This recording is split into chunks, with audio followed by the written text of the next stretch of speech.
Good evening.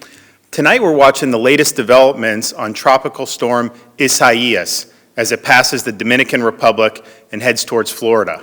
While we can't be certain of the exact track of the storm, and we certainly can't be sure about the intensity it will ultimately reach, we do expect to see impacts to the state of Florida, even if the storm remains off our shore, which is the current forecast.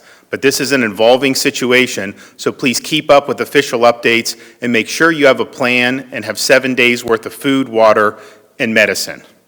And while we monitor the tropical storm in the Atlantic, here onshore we continue to battle COVID-19. I know the past few months have been difficult. Our lives have been captivated and in many ways turned upside down by something we can't see, can't smell, can't taste, or touch. Some have lost a loved one. That's painful. No words do it justice. And while we recognize that there is suffering, that there is fear, anger, and loss, we must also recognize this enduring truth. We are Americans. We're a strong, decent people who have overcome difficult times throughout our history. We will continue to contend with the virus, but we will not be defined by it. I recently spoke with U.S. Air Force veteran Clyde Finch. He's 88 years young. He lives in a veterans nursing home down in South Florida. Mr. Finch served his country on the battlefield of Korea more than half a century ago. 4 months ago, he endured another fight, this one here at home, against the coronavirus. He's riddled with several underlying conditions. He does not have the ability to see. Those who cared for him were not sure that he would survive. But he didn't give up the fight. And after 29 days in the hospital, he emerged to say, "This COVID thing held me down, but it didn't hold me out." Mr. Finch not only beat it, he's doing well and will be celebrating his 89th birthday in 16 days. And just like Mr. Finch, we too must stay in the fight and stay strong. For we have one goal, and we are one Florida. The best way to unite Florida behind one goal is for each Floridian to take the simple steps reflected in our state guidelines that can really make a difference.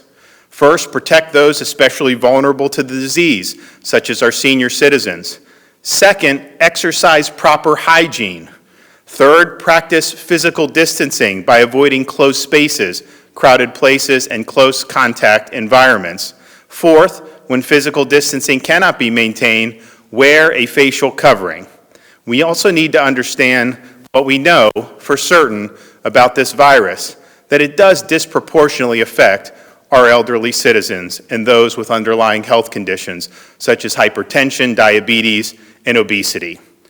We also need to understand, fortunately, that our children are at far less risk. According to the CDC, kids under 18 are far less likely to be hospitalized or to die from COVID-19 than they are from seasonal influenza. And as we speak, school boards are voting on their plans for the upcoming school year. And while they have the ultimate say on the shape the school year will take, I believe that there should be a choice for parents throughout Florida. Parents who prefer distance learning should be able to opt for it. And parents who desire in-person instruction should have access to it. We cannot be the generation that deprives our children of the opportunity to live up to their God-given potential.